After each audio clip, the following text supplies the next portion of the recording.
Queen of Happiness, here with, I don't know, the happiness show, the morning, one positive thought in the morning can make a great day show. I'm working this out right now. I'm just turning on my camera and talking. Maybe eventually we'll have like theme music, like a name. But for right now, my theme is happiness.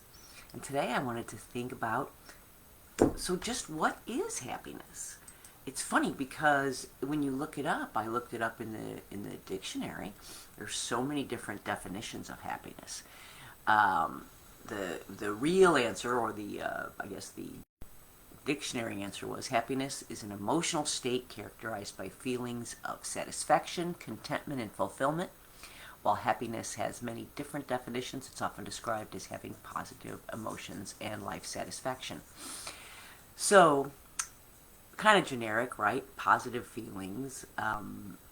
That's some definition, right? But not much. What is happiness? How do you know when you have it? That's the question. Like, right? How happy are you as a society? We don't do a great job of having a common language or a common measurement system for happiness. So we have one of our own, but we know when we're happy and when we're not. But I want to talk a little bit just about what that feels like and what I'm going to call happiness awareness. I'm a process engineer by trade in corporate business in my past life. And the number one rule of understanding or of solving any problem is to really understand it, right? To really look at it and define it and and measure it and know exactly what you're talking about. So we started that with happiness, but it's kind of subjective, right? It's a definition that everyone has maybe their own definition. We have some generic, like positive thoughts, feeling like you're living the life you wanted, feeling that the conditions of your life are good. I'm reading a little list I found, feeling that you've accomplished what you want in life. These are ways of recognizing it. Feeling satisfied with your life. This is one I think is really important, feeling more positive than negative. And those are your happiness indicators, we're going to call them, right? That's what you look for to see, or those are the indicators you're going to kind of get in touch with to say, just how happy am I, right? The foolish man, here's a quote, the foolish man seeks happiness in the distance. The wise grows it under his feet. That James Oppenheim, one of the ideas of happiness is that it's not something in the distance you don't look for it. You don't find happiness. You don't go on a happiness quest. You choose happiness. Happiness is yours to choose. It's the way you look at the moment. But there's a lot of different definitions, and even when I looked at it, I couldn't find any single definition that everyone agreed on. But pretty much it's about this. The ancient Greek philosophy, Aristotle. Now they made a distinction about two different kinds of happiness. They called them. Oh, excuse me. I'm going to put on my glasses. Excuse me here, because I didn't put my type big enough to actually see it. Called. Oh wait, now. I'm not sure that I can actually pronounce this, so please bear with me. We have two different kinds of happiness this morning. We have hedonia, and hedonic happiness is derived from pleasure. It's most often associated with doing what feels good, self-care, fulfilling desires, experiencing enjoyment, and feeling a sense of satisfaction. Okay, I mean, really, sometimes we confuse pleasure with happiness, right? The moment's pleasure of I'm enjoying this moment with overall contentment with our life. Sometimes those two things can be conflated. But this is actually defining them as hedonia is happiness derived from pleasure. It's derived from the situation you're in right now. It's from having pleasure feelings coming at you, or things that make you feel pleasurable right then. As opposed to, and this is the one I'm really going to struggle with, eudaimonia. Probably should have looked up how to actually say that in the morning. Eudaimonia. Now, this type of happiness is derived from seeking virtue and meaning. In the important components of, can you tell I'm reading? The important components of eudaimonic well-being include feeling that your life has meaning, value, and purpose. It is associated more with fulfilling responsibility, investing in long-term goals, concern for the welfare of other people, and living up to personal ideals. So they find that a study found that people who are consistently happier actually score very high, or actually have a very high rating in the eudaimonia section of happiness. The correlation is seeking virtue and meaning, value in your life. And I'm going to define this as associating with something bigger than yourself, right? Being a part of a a movement or a feeling, and this is where your connection to Source, to God, to being a member of the universe is from. This is where we all are responsible to take care of one another. These are our eudaimonia happiness from leading a good life. And way back to Aristotle and Plato, way back then, they started Socrates, all those big names. They started talking about the value of goodness, right? The value of doing things that have purpose, the value of serving other people, the value of aligning with purposes bigger than yourself as secrets to happiness. So I'm not inventing this, I'm just saying back from the ancients, happiness has been associated with, or is defined in these two ways: in pleasure, what's going on in the moment, and overall commitment to a bigger life, to service, to serve, right? And that these are our components of happiness. But I guess for me, I guess I want to talk about one other definition. One other definition that I truly love. And this is Eckhart Tolle. If you love Eckhart Tolle in his book, A New Earth. And he talks about happiness, that there are different levels of happiness. Remember, we're going to kind of define happiness. If we're back to defining happiness as combination of how we're feeling in the moment and how we feel overall, right? He says, by the way, so you're kind of balancing what's going on right this moment in my life with my overall contentment, my overall satisfaction, my overall positive experience of life. And Eckhart Tolle actually, good morning, Christopher. If you're watching, drop me a little message. Let me know that you're watching. This is so fun for me, that someone's actually here with me. Anyway, back to Eckhart Tolle. Eckhart Tolle defines happiness in three ways. He gives you three levels of happiness. He says, the first level is ecstasy. Now, I don't have to define that, right? Ecstasy, that's when you're in the flow, when everything is perfect, when your feet aren't touching the ground. Ecstasy is orgasm. Ecstasy is climbing the mountain and accomplishing something and feeling the rush of that moment when people are cheering, or when you accomplish something, or when you are connecting to Source. I don't have to tell you what ecstasy is, right? We all know what it is in that moment of pure joy. That's one level of happiness. The next one, and I think we spent a lot of time here, is enjoyment. I'm in enjoyment right now. I'm enjoying making this video for you. I hope you're enjoying watching it with me. That's enjoyment. You're hanging out with the kids. You're having dinner. Life is good. That's just a general state of happiness, right? Then there's this third one, and I'm going to call this the state of acceptance. Because let's be realistic. There is not pleasure in every moment in our lives. And so when we start talking about acceptance is that place where we know we have a beautiful life. We are blessed. We are most of the time really pleased and content with that life. I just read your note, Christopher, watching it with Fatty. I love it, his cat. But anyway, we know that we have a beautiful life, but in that moment, the kids are screaming, dinner is burning, the phone is ringing. That is not much. Might say, I'm not happy in this moment, right? But if you can kind of accept it, this is one of those crazy moments of my life. There's them doing that thing I don't like again. You can accept those moments, right? That's acceptance. That's still happiness. That's saying I have an overall great life, and right this moment, I'm not that thrilled with what's going on, but I know in my heart, life isn't destroyed. I haven't changed my acceptance of life, my level of happiness, because there's something unpleasant going on around me. Anyway, Eckhart Tolle, I really agree with this, and I think that what he said in the book was, everything below that level of acceptance is unhappiness, right? Anytime you can't accept it, you get caught up in resentment, in anger, in frustration, in just those emotions that detour us, that take us away from really being able to focus on what's important. Anytime we're swept up in emotions,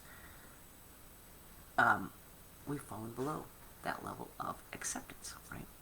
So I really like that 3 levels of happiness, and I'm going to say that is kind of where I settled. But what I really wanted to talk about too was the personalness of happiness. A personal life. Happiness, your personal happiness is personal to you. It's what makes you happy.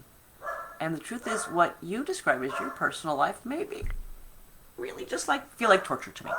And vice versa. What I love and what feels like happiness to me may be torture to you. So the first step in happiness, if we want to increase happiness, we want to have happiness, we want to create and choose happiness. And the first step on our journey is we're going to raise our happiness awareness. And that's right. It's exactly what it sounds like. It's you being aware of how happy you are in different situations. It's you just taking a moment to objectively step back and do a quick assessment. What's going on? What am I doing? What am I engaged in? How happy am I right now? Happiness awareness is the first step in consciously choosing happiness. Because let's say you're in that moment. Let's just have an example. You're in that moment. The kids are screaming. The dog is barking. The phone is ringing. The bacon is burning. Right? Well, okay, we won't put bacon in because that's emergency. That's emergency. Stop what you're doing. Don't burn the house down. But anyway, all these other things are going on. Happiness awareness. You stop to yourself and you say, this moment sucks. This moment is not my favorite. This moment is challenging me. And yet, I'm happy. It's my life. I've chosen it. So I'm going to deal with what's in front of me. Now, this conversation is happening in your head, I'm going to say, in the course of a couple of seconds, right? Maybe it's not. For me, sometimes I actually have a conversation with myself. Stop. What's happening right now? When you feel yourself getting caught up in the emotions, right? The things that are taking you away. The moment that we described doesn't happen to everybody as far as kids barking, dogs crying. Kids crying, dogs barking, and all that. But we all have a moment like that. We all know what I'm talking about. You don't have to have that specific scenario. It could be a moment anywhere, in any situation, where you find yourself slipping down below acceptance. When this is where you're swept up in being hurt, disappointed, resentful, angry, whatever. And then when we get down into those emotions and we let those emotions kind of take over, then that's right. We've slipped down below the happiness level right here, right? And that's up to you to choose not to do that. Because when you're in that moment, again, we're going to go back to happiness awareness. Just being aware, just opening your mind to the idea that you could choose to feel differently in this moment. Right? That's a whole new idea. And one I love to talk about, you choosing the thoughts that you keep in your head. In fact, I'm going to spend a whole day talking about just that, about managing the thoughts in our head. Because managing our thoughts is managing our emotions, is managing our happiness. So, we're going to choose happiness by raising happiness awareness, being aware in the moment, and objectively stepping back, taking a deep breath, and this is my life. Those kids, I made them, damn it. I'm keeping them. This job, I applied for it. I love it. This moment isn't great, right? We're going to understand that in that moment, we're dealing with something we don't like. But let's move back up to acceptance. But I chose this job. But I made those kids. But this is the life that I live, and right this minute is tough, but it's going to be good again soon. Sounds a little artificial? Sounds a little like fake it till you make it kind of stuff. Let me know what you think about that idea, because for me, this is how you manage your thoughts, right? It's a conversation with yourself that says, in this moment, this is what's happening. in this moment, I'm going to step back, take an objective look at what's going on again, and go back to choosing. Where do I fall? Can I choose acceptance? Choosing enjoyment, choosing ecstasy, those are the things that we strive for. Those are the pinnacles. Those are the big moments of life. But the truth is, I'll go back to my friend M. Scott Peck, The Road Less Traveled. Life, the first line of the book, life is difficult. Life is difficult. We all have to deal with it. We pursue happiness, and yet we have to deal with things that are maybe look like obstacles in our path to happiness. What I want to continue talking about is how we, I don't want to say move these obstacles. You're not getting rid of the kids, right? You got to go to work every day. It's not how we move the obstacles. It's not even how we break through them. It's more about how we stop seeing them as obstacles. It's more about how we think about and approach every day in every minute. And I love, again, this quote: the foolish man seeks happiness, the foolish man seeks happiness. Oh, let me start over. The foolish man seeks happiness in the distance. The wise grow it under his feet. And then another great one. That one was James Oppenheim. This one is not quoted, but it says, happiness is letting go of what you think your life is supposed to look like and celebrating it for everything it is. Happiness is not your destination. It's not where you're going. You're not going to be happy when you get there. You're not going to be happy when you get that job, when you move, when you finish school, whatever thing in the future. Good morning. Good morning, Hannah. Happiness is not something it's not a destination you're going to arrive at. It's the journey. Happiness is not, you're not going to get it when something happens. So until we learn to love what we have today, just like this is just the law of attraction. I'm just going to put this in terms of the basic law of attraction, right? When I say, people talk about this mostly in terms of money, but or whatever I want. But we're going to talk about it in terms of I want happiness, right? I want to be more happy. Want is the word that the universe hears in that sentence. I want more. And so I continue to draw more want to me, right? I'm focusing on I want more happiness. And so I draw more want of happiness to me. That's just the way it works. Because I'm focused on the future, I want something that I don't have now. So that has put the focus outside of what is going on in life today. So let's just reframe that a little bit. Language in our head is everything, so reframe it. Oh, those darn kids. Okay, you can't reframe that. That happens every day. But you know what I mean. We're going to reframe the thoughts that I'm going to be happy when the kids are graduated from high school and the house is peaceful to I'm going to be happy that I have a house full of kids who are healthy and happy enough to make a lot of noise and a lot of mess.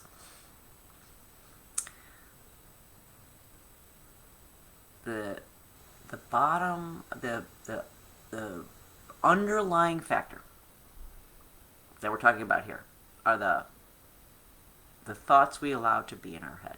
The thoughts we allow, or the thoughts we invite, and the thoughts we entertain in our head. Happiness is a lot about which of those thoughts you entertain in your head. Let's put it in terms of entertaining. You would not invite someone who trashed your house, trashed you, was not pleasant, didn't want to be around. You wouldn't invite someone like that into your living room. So you don't have to invite thoughts that turn us away from happiness into your head. You get to control them. You get to stop. And this is where this is going to be some subjects. This is what we're going to talk about a lot in the future. Is how do I do this, right? How do I stop and have that conversation with my house? How do I stop the insanity that's rolling around in me? Oh, my camera didn't like it. How do I stop that insanity and have that conversation with myself? And the first step is happiness awareness, recognizing, I'm dipping below acceptance here. I'm in ecstasy right now. Yay! I'm in enjoyment. Now I can define enjoyment and what it means like and what it looks like. All right. Happiness, everybody's personal. Everybody's happiness is different. So a little homework for today, right? A little homework today is to get out a piece of paper and write down 3 words. 3 words that describe how you feel when you're happy. 3 words that you recognize that give you a little bit of a touchstone. So you can say, oh, there's that happiness visiting me right now. Oh, I had a glimpse. I had some happiness today. Oh, I'm trying to be in this happy state. 3 things that define what happiness feels like to you. I'll tell you what my 3 are. 1 is smiling. When I'm so happy, I smile to myself all the time. The other one is I don't know how to describe this. My happiness, I know I'm happy when I can focus, when my thoughts aren't scattered, when thoughts aren't going anywhere, when I can sit down and focus on one thing. We can say, I'm babbling right now, so I'm going to stop myself. I'm trying to describe 3 words that describe how you feel happy, and I'm describing my own 3 words.